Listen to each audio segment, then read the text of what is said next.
Good morning students. देखिए आज के लेक्चर में हम डिस्कस करेंगे एप्लीकेशन ऑफ इंटीग्रल के कुछ पॉइंट्स। ठीक है बेटा, एप्लीकेशन ऑफ इंटीग्रेशन डिस्कस करने जा रहे हैं आज।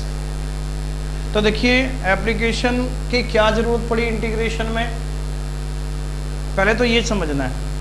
देखिए बच्चों, अर्लियर क्लासेस में आपने जूनियर क्लासेस में पढ़ा होगा कि बहुत सारे हमारे पास डायग्राम्स होते हैं, फिगर्स, जैसे रेक्टेंगल है, स्क्वायर है, ठीक है ना, ट्राइंगल्स हैं, कई टाइप के ट्राइंगल्स होते हैं। तो उनके स्ट्रेट फॉरवर्ड फॉर्मूले आपको याद कराए जाते थे जूनियर क्लासेस में, और अभी भी कराए जाते हैं। तो उसका एरिया जो है ना हम इजीली फाइंड कर सकते हैं।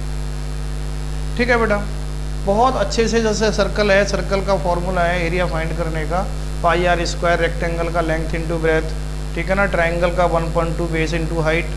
ठीक है बेटा, तो ये सारे कुछ फॉर्मूले जूनियर क्लासेस में लर्न कराए जाते हैं बच्चों को, जिससे कि वो उनका एरिया फाइंड कर सके। ठीक है, चलिए अब आगे की क्लासेस में क्या होता है कि अब हम कर्व टाइप जो भी हमारे पास कुछ बाउंडेड रीजन होते हैं, ठीक है ना, जो कर्व से घिरे हुए होते हैं, ठीक है, तो उनके लिए हमारे पास कोई फॉर्मूला नहीं होता। जैसे मान लीजिए कि मैंने साइन एक्स का ग्राफ बनाया, और साइन एक्स का ग्राफ आप जानते हो कि ऐसा होता है।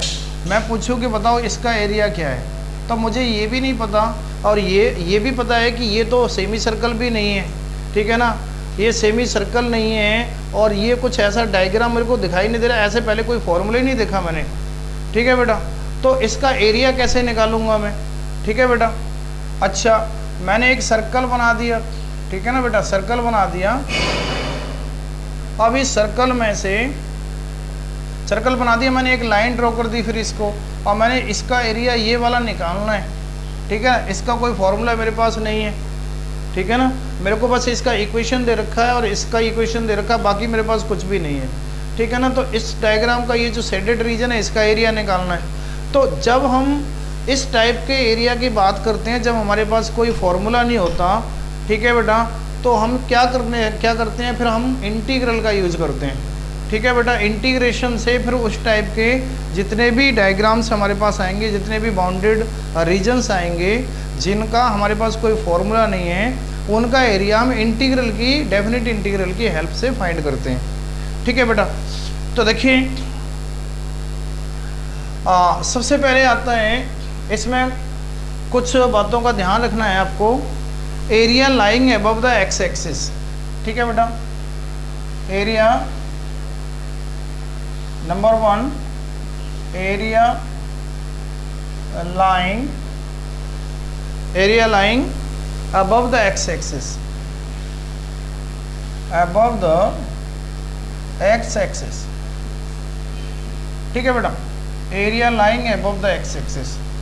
तो बेटा देखो, मैं ग्राफिकली थोड़ा सा आपको यहाँ डिस्कस कर रहा हूँ, इसको आप ध्यान से देखेंगे।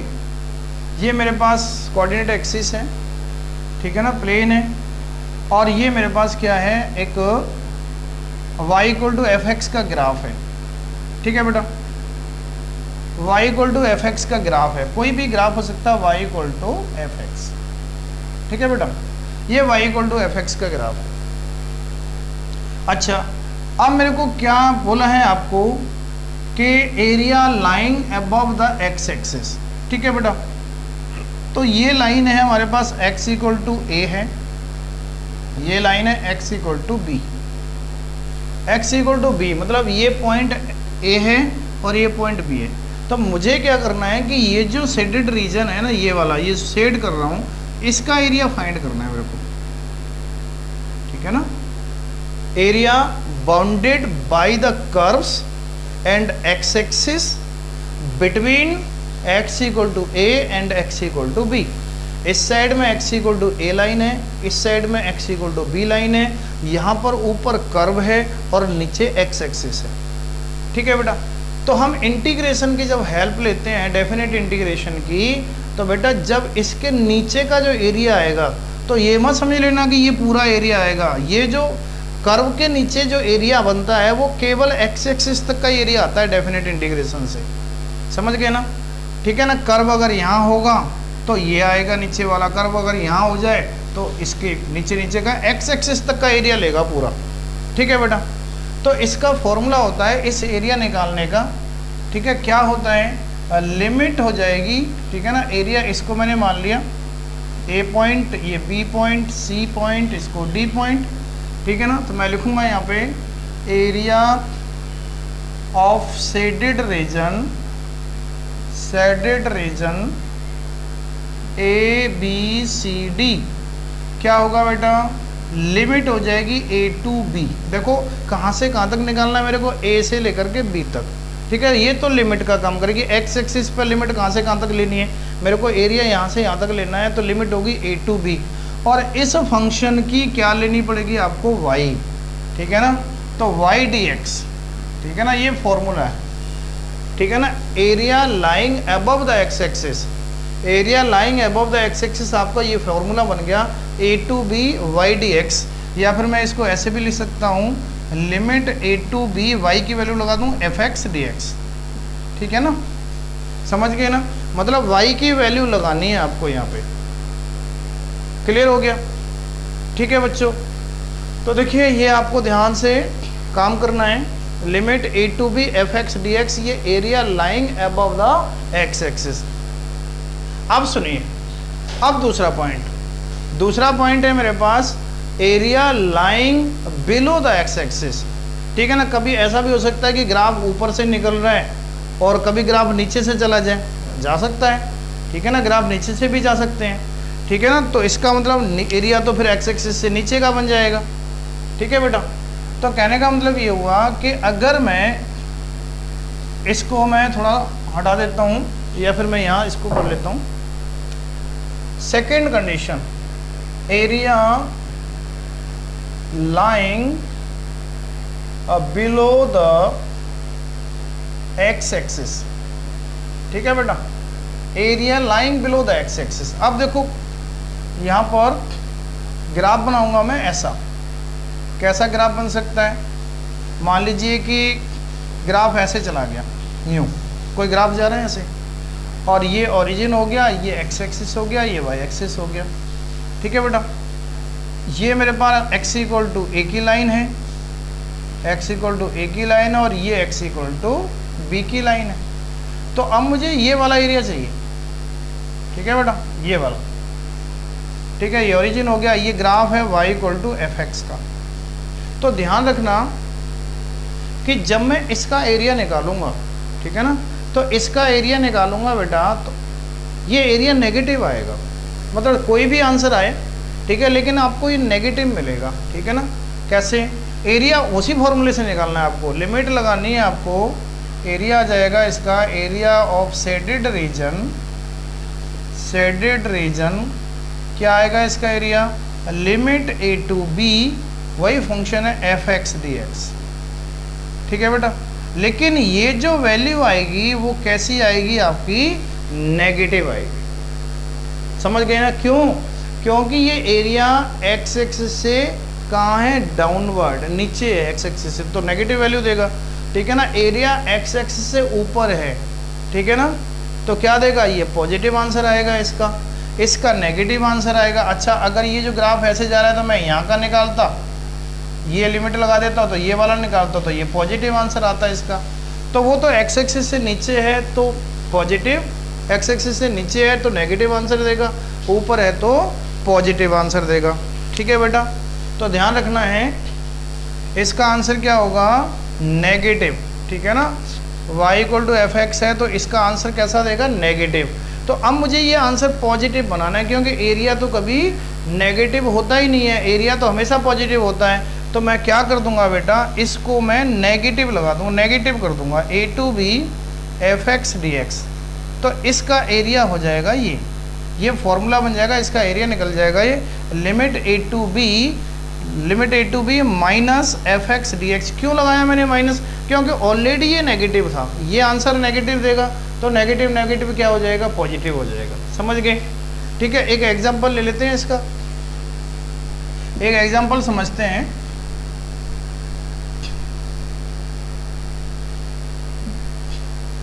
एक एग्जांपल समझते हैं बेटा, क्या है, y equal to y equal to 2x minus 3। ठीक है बेटा, ये y equal to 2x minus 3 है, ठीक है ना। और मेरे को क्या चाहिए, एरिया फाइंड करना है। चलो कोई बात नहीं, मैं जो ना अभी बताता हूँ कि लिमिट क्या लेनी है आपको। क्वेश्चन में दे रखा होगा कि कहाँ से कहाँ तक फाइंड करना है आपको। तो देखिए सबसे पहले हम इसका ग्राफ यूज़ कर लेते हैं। तो बेटा ग्राफ यूज़ कर लेते हैं इसका। तो ये ग्राफ कैसे बनेगा इसका, देखो x की वैल्यू 0 लगा दूँ तो y के नाम कितना मिलेगा -3, और y की जगह पे अगर 0 लगा दूँ तो x कितना मिलेगा आपको, x मिलेगा 3/2। तो पॉइंट हो गए हमारे पास 0, -3 और एक पॉइंट हो गया 3/2, 0। तो 0, -3 कहाँ होगा, 1 2 3। तो ये बेटा 0, -3 हो गया पॉइंट, ठीक है ना। -1 -2 -3, और ये है 3/2, 0। ये 1 ये 2 3, ये 1 2 3, 3/2, 0 तो यहाँ होगा, तो ये होगा 3/2, 0। तो इन दोनों को मैं मिला दूंगा ऐसे ही, तो ये मेरे पास एक लाइन बन जाएगी जो कि लीनियर इक्वेशन है, और ये स्ट्रेट लाइन बनाएगी आपको। ठीक है बेटा, आप सुनिए।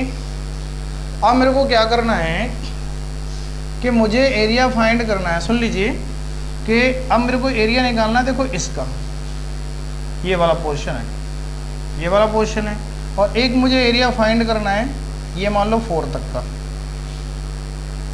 ये वाला, ठीक है ना। तो एक इस वाले पोर्शन का एरिया फाइंड करना है, ठीक है ना। तो ये तो हो गया area above the x axis, और ये हो गया area below the x axis. ठीक है, तो चेक करके देख लेते हैं। देखो इसका एरिया तो आंसर पॉजिटिव आएगा, इसका एरिया नेगेटिव आएगा। देखो वैसे तो आपको पता ही है कि ये ट्राइंगल है, ट्राइंगल है, तो ये कितना है, यहाँ से यहाँ तक 3/2, और ये कितना हो गया 3। तो एरिया कितना हो गया 1/2 base into height, 3 into height कितनी है 3/2, ठीक है ना। बेस इंटू हाइट लगा दिए ना, तो ये हो जाएगा आपका 9/4। तो एरिया कितना है इसका 9/4, लेकिन इंटीग्रेशन से जब मैं फाइंड करूँगा तो -9/4 आएगा इसका एरिया। अब देखो कैसे, लिमिट यूज की मैंने कहाँ से, 0 से 3/2, 0 से कितनी 3/2, क्योंकि मैं 0 से 3/2 ले रहा हूँ तो एरिया तो नीचे है ना, बाउंड्रेड। ये कर्व है, कर्व और एक्स एक्सिस के बीच का ही बताएगा ना एरिया, तो कर्व और एक्स एक्सिस के बीच का एरिया बताएगा। ये तो नीचे का है ना, ऊपर तो है ही नहीं कर्व, इस इंटरवल में ऊपर कर्व भी नहीं है, नीचे है, तो नीचे से एक्स एक्सिस तक के बीच का एरिया बताएगा। और क्या फॉर्मूला बताया था मैंने, y/dx, मतलब fx/dx, या फिर मैं y/dx बोल सकता हूँ। तो y की वैल्यू कितनी है 2x - 3 × dx। अब क्या करना है, इसका इंटीग्रेशन करना है। इंटीग्रेशन सिंपल आप जानते ही हो, इसका हो गया x², इसका हो गया 3x, ठीक है बेटा। 2x का इंटीग्रेशन क्या हो गया x² - 3x, और लिमिट हो गई 0 to 3/2। आप चेक करिए, देखो लगाइए, पहले अपर लिमिट लगाएंगे तो 3/2 का स्क्वायर कितना हो गया 9/4, ठीक है बेटा। 3/2 का स्क्वायर कितना हो गया, 3/2 का स्क्वायर हो गया 9/4, ठीक है। और माइनस यहाँ 3/2 लगाऊंगा तो कितना हो जाएगा, ये हो जाएगा 9/2, समझ गए ना। और माइनस फिर मैं 0 लगाऊंगा तो दोनों जगह 0 ही हो जाएगा। तो बेटा 9/4 में से जब मैं 9/2 माइनस करूंगा तो क्या मिलेगा मेरे को, -9/4, समझ गए ना। तो कितना आंसर आया, -9/4।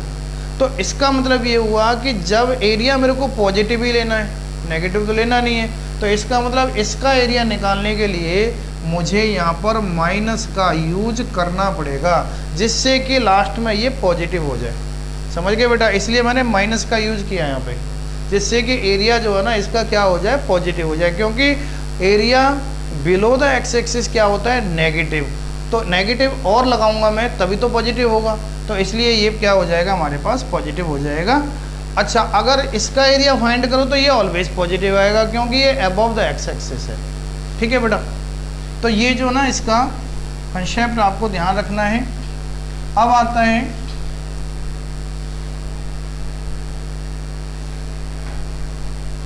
अब कंडीशन है इसके आगे, इसके आगे कंडीशन है बेटा, area lying above as well as below the x-axis. Area lying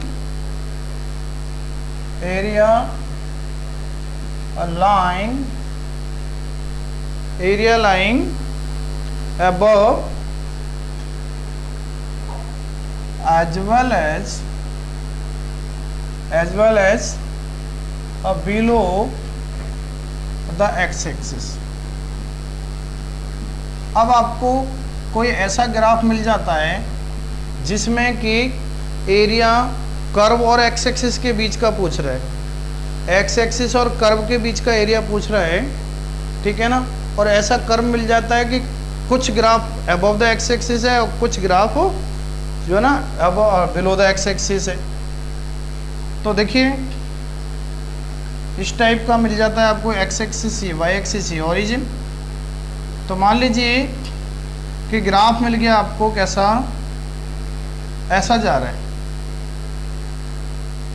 ऐसे जा रहा है, ठीक है ना। ये ग्राफ जा रहा है, किसी का हो सकता है, किसी का कर्व का ग्राफ हो सकता है। तो बेटा आपको क्या करना है, देखो ये जो है ना, मेरे को यहाँ से और यहाँ तक का एरिया फाइंड करना है, ठीक है ना। ये है मेरे पास x इक्वल टू ए और ये है x equal to b line.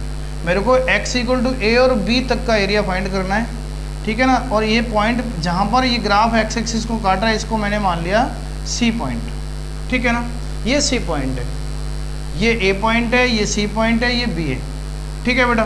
तो अब देखो जब मैं ए से बी तक का एरिया निकालूंगा तो पहले मैं ए से सी तक जाऊंगा, ए से सी तक जाऊंगा तो मेरे को एरिया कहाँ मिलेगा, अबव द एक्स एक्सिस मिलेगा, क्योंकि कर्व के नीचे का एरिया एक्स एक्सिस तक निकालना है, ठीक है ना। तो ये ऊपर मिलेगा। और जब मैं सी से बी तक अप्रोच करूँगा, सी टू बी अप्रोच करूँगा, तो ग्राफ जो है ना नीचे पहुँच गया तो एरिया फिर कौन सा दिखाएगा, ये वाला दिखाएगा, ठीक है बेटा, ये दिखाना है उसको।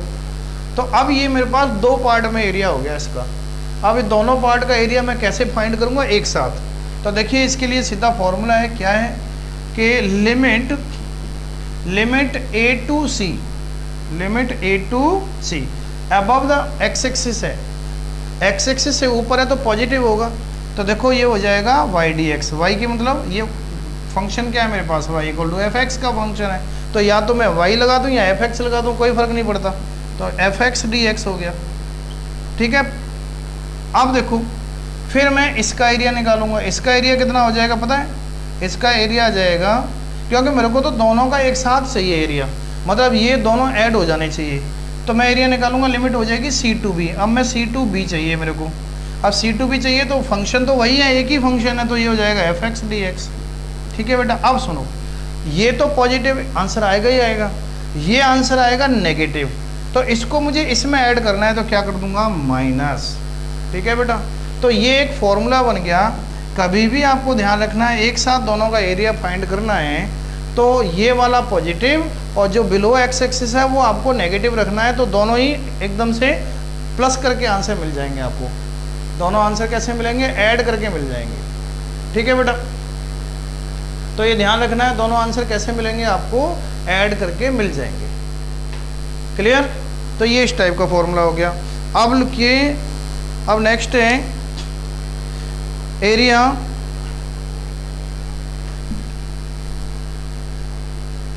कभी कभी ऐसा होता है, कुछ क्वेश्चंस को कुछ सेटेड एरिया इस टाइप के आ जाते हैं कि वो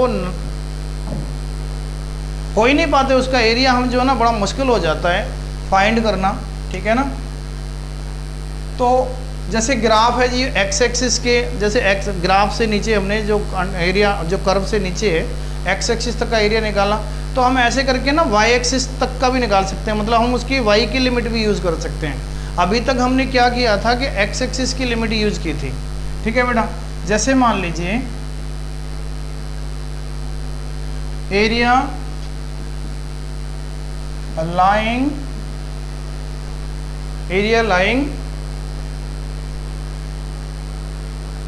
right side of the area lying right side on the y axis। देखो y एक्सिस के राइट साइड में एरिया है, ठीक है। ये y एक्सिस हो गया मेरे पास, ये एक्स एक्सिस हो गया, ओरिजिन हो गया। मान लीजिए कि ग्राफ मेरे पास कौन सा है, वो ग्राफ ऐसे नहीं है, ऐसे होगा तो ऐसे करके एरिया निकालने का। ठीक है बेटा, मान लीजिए कि उसने ग्राफ कुछ ऐसा जा रहा है, ठीक है ना, ऐसे ऐसे जा रहा है, ऐसे ग्राफ जा रहा है, ये हो गया y equal to f x का ग्राफ। ठीक है ना, तो अब मेरे को एरिया निकालना है ऐसे, ये y इक्वल टू ए है और ये y इक्वल टू बी है। तो देखो ये y एक्सिस से राइट साइड में है। ठीक है ना, तो कभी कभी ऐसा भी पूछ लेता है कि हमें इस तरीके की लिमिट यूज़ करनी पड़ जाती है, y एक्सिस वाली। ठीक है ना, y की लिमिट यूज़ करनी पड़ जाती है। ठीक है ना, x एक्सिस की लिमिट हमारे पास x equal to a x equal to b नहीं दे रखा होता, y की लिमिट दे रखी होती हैं। तो बेटा इसका एरिया निकालने के लिए हम क्या करेंगे, लिमिट a टू b, और यहाँ पर हम क्या करते थे, जब x के under area under the curve and x axis निकालते तो फॉर्मूला होता था y dx। ठीक है ना, या एफ एक्स डी एक्स। लेकिन यहाँ पर क्या होगा, यहाँ पर x dy। ठीक है, उल्टा होता है, ध्यान रखना। वहाँ पर एरिया कितना था, अभी मैंने बताया था आपको, ये वाला जो कर्व था, जैसे ऐसे निकालते हैं ना हम, ये ओरिजिन है, ये वाला एरिया निकालते हैं, इसका फॉर्मूला था क्या, y dx। y dx है तो ये चेंज हो जाएगा। ठीक है ना, ये लिमिट क्या किसकी थी, x की लिमिट थी, x equal to a x equal to b. यहाँ लिमिट है y equal to a y equal to b, तो ये चेंज हो जाएगा, y की जगह पे x हो जाएगा और dy की जगह पे dx हो जाएगा। और इसको मैं ऐसे भी लिख सकता हूँ, a टू b, x को मैं लिख दूंगा, ये y equal to f x नहीं है, ये x equal to f y होगा। मतलब कहने का ये है कि आपको x की वैल्यू y के टर्म्स में लेनी है, मतलब ये बन जाएगा एफ वाई डी वाई। तो ये फॉर्मूला है आपका बेटा, ये ध्यान रखना है, चाहे आप इसको यूज़ करना चाहे इसको यूज़ करना। ठीक है ना, अगर राइट साइड में है, ठीक है ना, और y एक्सिस तक का एरिया निकालना है, आपको x एक्सिस तक का एरिया नहीं चाहिए, आपको ऐसे चाहिए y एक्सिस तक का। अच्छा, दूसरी कंडीशन ये भी हो सकती है कि अगर ग्राफ ये इधर आ गया और आपको ऐसे निकालना है। ठीक है ना, ये हो गया मान लीजिए y इक्वल टू सी और y इक्वल टू डी, ये लिमिट है। ठीक है, और इसका एरिया निकालना, ये कहाँ है, ये y एक्सिस से किस साइड में है, लेफ्ट साइड में, राइट साइड में नहीं है, लेफ्ट साइड में है। तो बेटा इसका भी एरिया क्या हो जाएगा, नेगेटिव। ध्यान रखना, इसका एरिया क्या था, पॉजिटिव था, ये पॉजिटिव ही आंसर आएगा। लेकिन इसका जो एरिया आएगा वो क्या आएगा, नेगेटिव आएगा, क्योंकि वो कहाँ है, लेफ्ट साइड में है, y के x की नेगेटिव डायरेक्शन में। देखो ये x की पॉजिटिव डायरेक्शन में है और ये x की नेगेटिव डायरेक्शन में। ठीक है ना, y की पॉजिटिव नेगेटिव से मतलब नहीं है कि y की पॉजिटिव डायरेक्शन में या नेगेटिव डायरेक्शन में है, लेकिन x की नेगेटिव डायरेक्शन में अगर एरिया बाउंडेड है तो उसका एरिया निकालने के लिए फॉर्मूला वही लगेगा, लिमिट होगी c to d f y d y. ठीक है, लेकिन माइनस यहाँ आ जाएगा क्योंकि ऑलरेडी ये माइनस होगा और माइनस माइनस क्या हो जाएगा, प्लस हो जाएगा। ठीक है बच्चों, तो देखो इस तरीके से आपको एरिया फाइंड करने हैं। ठीक है, ये कंसेप्ट आपको समझ में आया होगा। Area above the x axis, ठीक है ना, a to b limit y d x, अगर नीचे है तो माइनस वाई डी एक्स। ठीक है ना, अगर वाई एक्सिस की लिमिट यूज करनी है, ठीक है ना, तो a to b x d y, अगर नेगेटिव डायरेक्शन में है तो a to b c to d minus x d y. ठीक है बेटा, तो इतना आपको ध्यान रखना है। चलिए अब एक दो क्वेश्चन और ट्राई कर लेते हैं, इसमें एक दो क्वेश्चन ट्राई कर लेते हैं।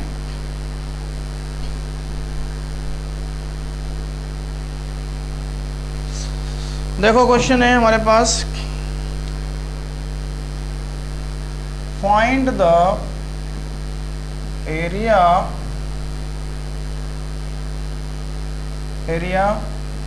Under the curve, find the area under the curve y equal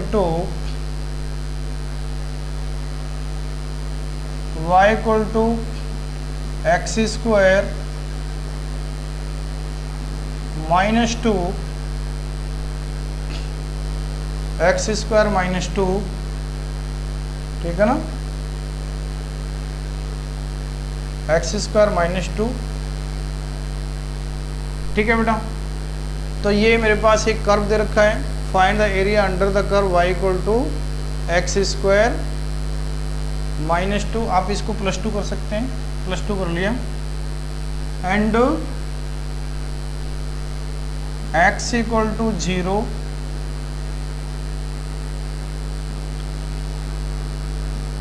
x equal to 1 and x axis. ठीक है बेटा, इसका ग्राफ बना लें पहले। तो पता है y equal to x square का ग्राफ कैसा होता है, पैराबोला होता है, अपवर्ड पैराबोला। तो upward parabola y square equal to x square plus 2 है, तो y equal to x square का ग्राफ तो ऐसे हो गया, लेकिन 2 ऐड हो रहा है तो ऊपर शिफ्ट हो जाएगा ऐसे। ठीक है बेटा, तो ये शिफ्ट हो गया, ये ओरिजिन हो गया, एक्स एक्सिस हो गया। ठीक है ना, तो ये क्या है मेरे पास, कौन सा पॉइंट है, 0.02। ठीक है ना, 0.2 पॉइंट है, क्योंकि 2 पर शिफ्ट हुआ है। ठीक है बेटा, अब कौन सा निकालना है, लिमिट करके x equal to 0, x equal to 0 यही लाइन है, x इक्वल टू 1 मान लो ये वाली लाइन है, x इक्वल टू 1। तो देखो क्या कह रहा है कि find the area under the curve y equal to this, इसके अंडर मतलब नीचे, and x equal to 0, x equal to 1, x equal to 0 ये लाइन हो गई, x इक्वल टू 1 ये हो गई, एंड x एक्सिस ये हो गया। तो ये वाला एरिया निकालना है। ठीक है बेटा, ये एरिया निकालना है आपको। ठीक है, तो इसका एरिया क्या है आपको कैसे पता चलेगा, तो देखो इसका एरिया निकालेंगे तो हम क्या करेंगे कि वही फॉर्मूला है हमारे पास, कर्व का इक्वेशन दे रखा है आपको।